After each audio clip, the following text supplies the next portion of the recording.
Live from the JSA Podcast Studio, presenting Data Movers, showcasing the leaders behind the headlines in the telecom and data center infrastructure industry. Hey, everybody. Welcome to our podcast series, Data Movers. I'm your host, Jaymie Scotto, Cutaia, CEO and founder of JSA, along with my fabulous co-host, none other than top B2B social media influencer, Mr. Evan Kirstel. Hey, Evan. Hey, Jaymie. Good to see you again, as always. And really exciting episode today at Data Movers, where we sit down with the who's who of the data center and telco world, supporting the network and telecom requirements of this modern world. But first, Jaymie, let's talk about a topic that we don't hear in the news much, AI, Gen AI in particular. It really needs a little more attention from us. But, I was thinking the other day, there's this job apocalypse worry about AI. And, I don't have strong views either way about whether at the macro level AI will destroy more jobs than it creates or vice versa. But what about our space, media and social and PR? What do you think the short, medium term effect on jobs will be? Well, short, medium term, I think it is an incredible tool that Mm, does provide a competitive edge. We here at JSA, we use AI to ensure that our research is crawling across every part of the globe in every language. We use it. We'll make our own outline, and then we're like, what else are we missing? Let's chat. Let's go to OpenAI and see what ChatGPT can add to it. So it's part of our foundational research, but then we use our own creative writers in house to make sure that the copy is indeed human and comes from a relevant, interactive, creative place. Google will actually scan, and if your website is written solely through ChatGPT, for example, it'll rank you less for mm, so there is still currently some safeguards in there to protect against just total, AI written language being, mm, you know, uh, but it is out there and it can be misleading, can be based on old information. It also can be mm. really difficult in terms of keeping corporate secrets safe. Like never, ever just put in a press release that you're about to release on ChatGPT. Like that would be horrible, horrible. So we here at JSA, we work really hard to, yes, use it as a tool, but make sure that human safeguards are in place. Could you imagine if you told, AI, hey, solve for, uh, starvation for humans. And then it could turn around without any of safeguards in place and kill a billion people. So that's what I'm talking about. You need to make sure that there's safeguards, there's human intervention, that we're protecting ourselves short term, long term, no matter how great our intentions might be. Yeah, and I think that that's the concern long term is the effect on humanity and humans. But I think you're right. Short term, medium term, it's a tremendous tool. I think the losers will be people, firms like ours who don't leverage AI tools and best practices and tips and tricks that AI can offer.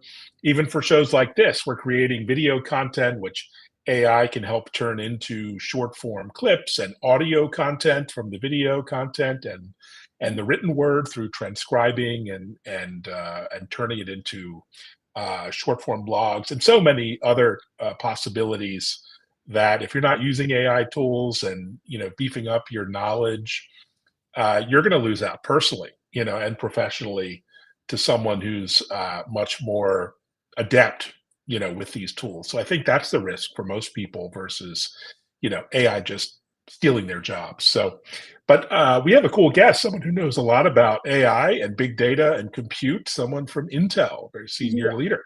Oh, you're just stealing my thunder here. Let us get right to it. Let us introduce Mr. Steve Orrin, Federal CTO of Intel.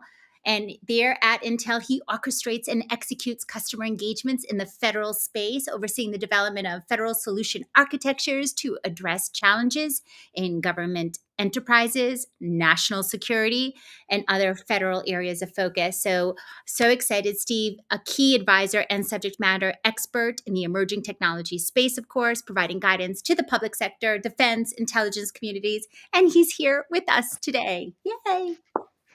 Glad to be here, Jaymie. Thank you. Welcome, Steve. Very excited to have you here. Very excited to see what Intel is up to, with its renewed strategy and focus. So much excitement happening within Intel these days. But before that, maybe introduce yourself and your role, a little bit about your personal career path at Intel. Sure. So again, thank you for having me today. As you mentioned, I'm the federal CTO, and in that role, it's my job to help the federal government adopt and plan for the coming technologies across the spectrum, from small form factor Internet of Things to high performance computing and everything in between, AI, cybersecurity, help them adopt and deploy and manage these things at scale. The other half of my role at Intel is then translating government requirements back into Intel speak, if you will, so that our business units can better develop future products to meet the current and future needs of the public sector. I've been in this role for just over 10 years. Prior to that, I ran security pathfinding for Intel. My background is in cybersecurity, having done multiple startups throughout the 90s and 2000s in a variety of areas of cybersecurity and data protection. And so I've really worked my whole career trying to make the world a better place from a security perspective, and now with the federal government in a much larger scope and scale. But really at the end of the day, it's how do we help organizations, whether it be commercial or public sector entities, protect themselves, adopt the next generation of technologies, and like Jaymie was talking about a moment ago, with the right safeguards so that they can get the most return on their investment and the best services for who their customers or constituents are. Yeah, and that's a brilliant lead into the conversation we were just having. AI. What new cybersecurity threats have been introduced with this evolution of AI, and how can government agencies, in particular, secure against this complete AI lifecycle?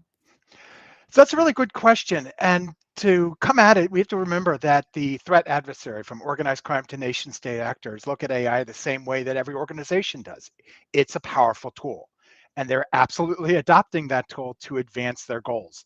We've seen it applied across a multiple of domains. Some examples are automating the malware development lifecycle, testing various different potential vulnerabilities in an automated fashion, crafting malware much quicker to be able to go and deploy it. We've seen some very innovative approaches, and I know it's weird to use that term, but they are being very innovative in the threat adversary world.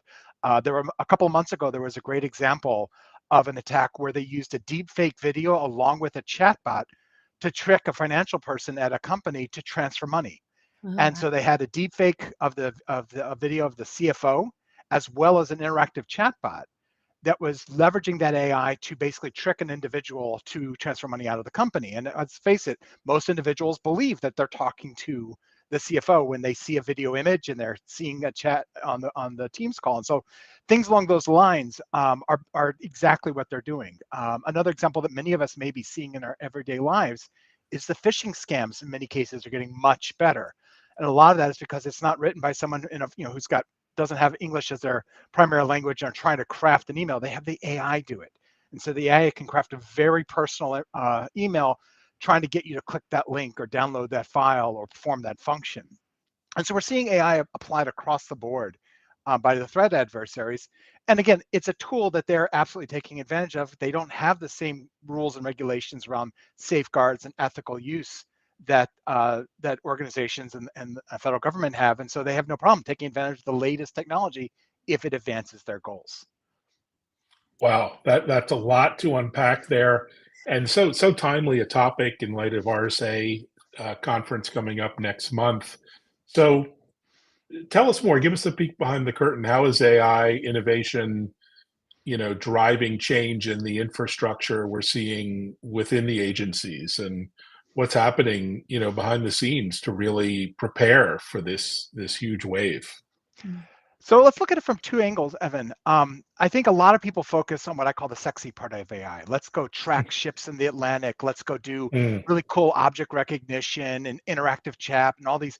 I mean, and they're amazing things where we can actually affect the day-to-day missions, whether it be precision medicine. There's a lot of value there. And that's where a lot of the focus is. I call it the shiny object part of AI. Let's see how we use ChatGPT to do this. Let's see how we do generative AI to do that.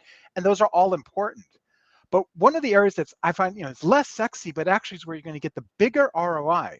The return on investment, you're going to reduce your time to market, and you're getting the biggest value is where you apply AI to your legacy processes, to the core business operations like supply chain management and logistics, ERP, enterprise resource planning, finance, HR. Taking AI and being able to automate some of those manual, human in the loop kind of processes to speed them up, or in the case of cyber workforce, being able to apply the AI to be able to deal with the 80% of the sort of the day-to-day firefighting and let your cyber talent focus on the 20% hard stuff. And so a lot of the benefit where organizations, both commercial and public sector, are seeing some of the biggest returns on their adoption or their projects around AI is when they look at focusing it on those sort of core business applications, enterprise systems, and automate and make them more efficient, reduce, find redundancies or inefficiencies in the system. There's been some great examples in the public sector. One of the very first public ones was the Air Force that used an AI machine learning models and applied it to their contracts database with an eye to mm, looking for redundancies or contract terms that were not aligned. So you had like 20 contracts and they all had different terms and conditions and how to ratify that so that they weren't managing all this diversity and complexity in their contracts. And so they were able to get a huge benefit by just training on their existing contracts database and having the AI be able to identify those, like I said, redundancies, finding places where they had the same thing being built with different contractors with different terms. And that, again, creates cost, creates time issues. And so those kind of projects are actually some of the really cool ones, I think, because that's the one that's going to transform and give you the big bang for your buck. And ultimately, that will also make life better for when you do those cool projects, you'll already have adopted the data pipelines and the governance protocols that are necessary to effectively scale a lot of these mission-oriented AI solutions. And talking scaling, we need a creative, innovative workforce coming up soon to really take over these types of projects and to help us protect against cybersecurity. So, what recommendations do you have for future generations of tech innovators to really break into this field? So, Jamie, I think there are a couple things that I like to say. When I'm mentoring the people in my organization or providing guidance to others, when it comes to cybersecurity, a couple things really come to bear. I mean, obviously, there's a lot to keep track of, and the industry is constantly changing. Yeah. My best advice is play with breaking things. Get your hands on things and try it, whether it be generative AI. Go play with OpenAI. Try to generate a deep fake, and then try to see if you can build an algorithm to detect the deep fake. Actually get your hands dirty is really one of the best ways to learn a new technology or a new approach. And then the other is run with your idea. If you have a cool idea of how to solve a problem, fix a vulnerability, or understand a different cybersecurity way of doing things, go with it. Don't just leave it in your back of your head. Oh, that's a cool idea. I'll deal with it some other day. Present it to management. Do a startup. Actually get out there and try it. And you'll find that the really successful tech entrepreneurs and innovators, they had their hand, they were in the garage, they were playing around with hacking things, and then they tried it. They went out, they validated with the market. They went out and tried it. And inside organizations, you see a lot of programs that are doing what they call intrapreneurship inside and being able to help foster that innovation. And those opportunities apply both at big, large corporates as well as small businesses looking for ways to out innovate their competition. So definitely, play with breaking things and go with it. Take it to market, try it, present it to management, show what you can do. And that really is some of the ways that we see a lot of the younger generation, out innovating some of the folks that are sort of, like you said earlier, stuck in their old ways. Steve, the reason why I'm smiling so much is that you reminded me of a story. My stepfather emigrated from Italy when he was 25, and he went on without a degree to head up IT and operations for a factory in Rhode Island. And I used to say to him, "Well, how do you figure out all this technical stuff. And he said, well, the machines I don't understand, I take them apart and put them back together again. And I'm like, oh, right, that makes sense. And that was his approach, and certainly an approach that would sustain well into the future. So great answer. Thank you. Oh, that's such a fun story. We're going to get into our rapid fire section where we try to stump you. No, just kidding. We're going to have some fun back and forth. One thing I get asked a lot is, for best practices or tips and tricks for securing my own identity, personal identity at home. Do you have any top tips for folks who may not be that technical, but are looking to secure themselves against this wave of fraud and malware and other things that are coming at us? So I thought about this, and I have three, and they're in no particular order. There's one that's an easy button. That is turn on multi-factor authentication everywhere you can, for both your accounts as well as for the password reset. Make sure you've turned it on. Most organizations have this feature, and the tools like the little apps you have in your phone are all free to download. Definitely turn that on, because that just raises the bar from a lot of the attacks. Even if you accidentally click on the link, it's going to ask you for multi-factor, and that again will help protect you even from the accidental breach. Two is a less obvious one, and that is, as you're browsing, separate your activities. Don't browse your email while you're banking or doing other important sensitive transactions, because a lot of attacks actually take advantage of the fact that you're logged into one account, and then if you get hit over here in your email by clicking a link, it instantly has access to everything you're currently logged into. So log off of everything, or shut the browser down, restart it, and then go surf the internet, or read your email, or go to your social media. Just separating those key things. When you do sensitive things, just do that and then close them. Will actually save you from a lot of those kind of fraud and credential stealing attacks. And the last one is one that I've started thinking about. A lot of people, I mean, it takes a little effort, but in the age of ransomware, is have versions of your most important data backed up offline. It could be a USB stick, but the most important stuff, the stuff you can't live, those pictures, the Excel spreadsheet of what's your financial situation, and all that important data, have it on a USB stick that's not connected to the system, that you have offline, so that if something goes wrong, you can recover the most important information and start with a new computer, plug in the USB, and then you can get back your data. And so it's something now in the age of ransomware, just having those most important things stored offline and as well as online, in a drive or someplace, so that you have easy access to recover, because that's going to happen. And it's not a matter of if, it's a matter of when. Oh, that's such great advice. Yeah, I'm going to take number 3 up right away, something I don't do. Another one I would just add while we're on the subject is, call your phone company or mobile phone company and have them add extra security to your account, and tell them, no changes allowed unless I'm in person at the branch. It's amazing how straightforward it is actually to steal your phone identity, which is used, of course, for two-factor authentication. And you can add, they'll add an extra password on there. So great tips and tricks. What say you, Jaymie? Do you have two-factor on all your accounts?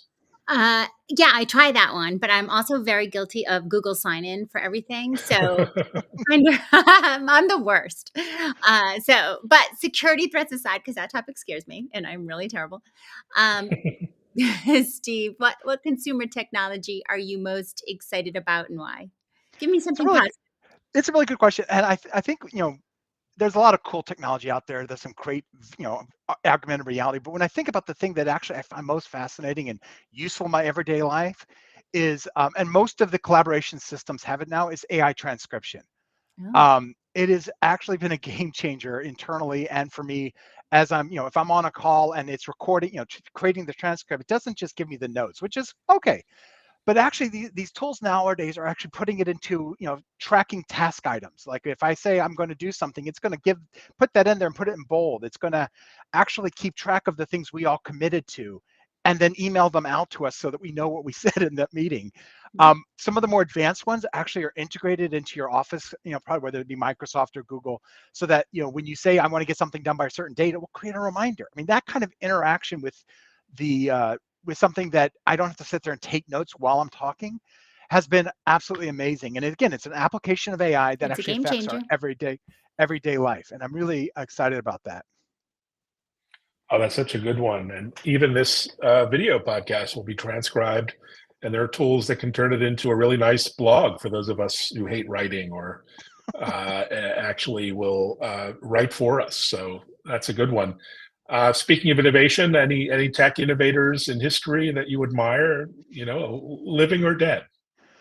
So there are a lot of modern innovators that I looked up to and I continue to do so. People from the early internet days like Vinton Cerf, Tim Mm, Berners-Lee, Bruce Schneier and Ron Rivest on the cryptography side. And Bruce Schneier was one of my early mentors. But if we look at the history, I think one that doesn't often get the notice, but I really love it for how she came about it, is Hedy Lamarr. For those who don't know, Hedy Lamarr, great actor from the early days of cinema. But what you don't maybe know is that she's the inventor of spread spectrum frequency hopping. I mean, game-changing technology. Wasn't the timing wasn't great in the sense the Navy wasn't ready for what she had come up with, but later on she was inducted into the Innovators Hall of Fame because she came up with a way of eliminating jamming of RF signals by frequency hopping. Her patent is the first in that domain, and we're talking about someone who was an actress and singer and musician. And and what really excited me about it is how she came about that innovation. She heard about from her husband who had been working at the Navy about a problem, and she looked at it from a perspective of a musician about how notes and how you align notes together and how you can jump from different octaves. And she had this idea of how to apply that to radio frequency communication. So I look at her as a great example of someone who thought outside of her domain and actually innovated across a domain that she wasn't well known for. yeah, she's a great example. Funny enough, her great niece, Leah Lamar, is a 20-something actor model in LA. So go figure what a funny story that is. Um, what do you think? Jaymie's back. What do you think all these innovators, both present and past, have in common? Is there some common DNA that they share? So I think, and it goes to the Hedy Lamarr example. It's about outside the box thinking and really coming at it from a diversity of ideas and viewpoints. And that is I think one of the really the hallmarks of those great innovators is that they don't stay in that silo or in that lane that they've been pre-described to be in, and they use their experiences in other domains and other technologies or other even areas and bring a fresh view to a problem, which often is how you get those technology innovations. And so I think that is one of the key things. If you look at what some of those early innovators, how they came up with their cool idea, it wasn't because they were studying that problem over and over and over again, or they learned something in school. It's because they experienced something outside of that domain that influenced them. And so that diversity of thought and outside the box thinking, I think, is a common thread of some of the greatest innovators of our time. Oh, wonderful thought, and it's so great to see so much innovation coming out of Intel. You have a long history there. Well, there must be a museum or something of Intel innovation somewhere, but I'll have to research that one Yes, day. in California Um, at headquarters. okay, well, road trip.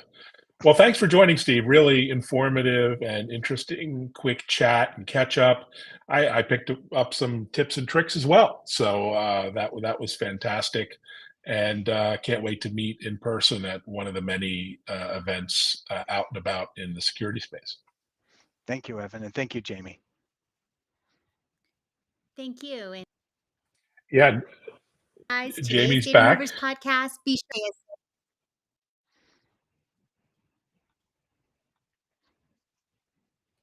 Gotta love live streaming. There's always a potential glitch right ahead of us. But yeah, check us out on all the social channels, including Threads. That's my latest one that I'm excited about. And, LinkedIn and Twitter, of course. And we have amazing guests coming up. Look forward to our next chat. Thanks, everyone. Thanks for watching.